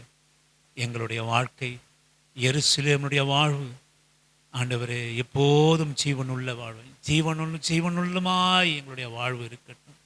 எங்களுடைய வாழ்வு எருசலேமுடைய வாழ்வு ஆண்டவரே நிலையான வாழ்வாய் இருக்கட்டும் அப்பா. நீடித்த வாழ்வாய் இருக்கட்டும். எல்லா துதியும் கனமும் மகிமும் ஒருவருக்கே செலுத்துகிறோம். நசரேயனாகிய இயேசு கிறிஸ்துவினுடைய நாமத்தினால் ஜெபம் பண்ணுகிறோம் எங்கள் நல்ல பிதாவே. என் ஆத்துமாவே கர்த்தரை ஸ்தோத்திரி, என் முழுகொள்ளுமே அவருடைய பசுத்த நாமத்தை ஸ்தோத்திரி. என் ஆத்துமாவே கர்த்தரை ஸ்தோத்திரி. கர்த்தர் செய்த சகல உபகாரங்களும் மறவாமல் நீதியின் மேல் நடந்து நியாயம் செய்து இரக்கத்தை சிநேகித்து மனத்தாழ்மையோடு கூட நீ தேற்றுகிற தேர்தலை நாங்கள் அடையும்படியாய் ஆண்டவரே, வந்த ஒவ்வொரு மேலே உங்கள் கரத்தை நாங்கள் வைக்கிறோம். இம்மட்டும் எங்கள் பிள்ளைகளை பாதுகாத்தீர் ஐயா. இம்மட்டும் எங்கள் பிள்ளைகளை எல்லா ஆபத்துக்களிலும் இருந்து பாதுகாத்தீரப்பா. ஆண்டவரே, விஷத்துக்கு பாதுகாத்தீர், வீரியன்களுக்கு பாதுகாத்தீர், ஆபத்துக்கு பாதுகாத்தீர், பாதம் கல்லில் ஆறுபடி பாதுகாத்தீர். சரீரத்தை மாத்திரம் அல்ல ஆண்டவரே, எங்களுடைய ஆத்துமாக்களையும் நீர் பாதுகாக்க வல்லவராக இருக்கிற எங்கள் பிள்ளைகள் தனியாக இருந்தாலும் கெட்டு போகாதபடி உம்முடைய தேறுதலோடு கூட எங்கே இருந்தாலும் இருக்க கர்த்தர் கிருபை செய்வீராக, கிருபை செய்வீராக. பிதாவாகிய தேவனாலும் கர்த்தராகிய இயேசு கிறிஸ்துவினாலும் பரிசுத்த ஆவியினாலும் இரக்கமும் கிருபையும் சந்தோஷம் சமாதானமும் பரிசுத்தமும் ஆண்டவரே எங்கள் வாழ்க்கையில் உண்டாவதாக. பிதாவே, உம்மை ஸ்தோத்தரிக்கிறோம். கர்த்தராகிய இயேசுவே உமக்கு துதிக்கிறோம். பரிசுத்த ஆவியானவரே, உம்மை வாழ்த்துகிறோம், வணங்குகிறோம். ஆமென். கர்த்தர் உங்களை ஆசீர்வதிப்பார்.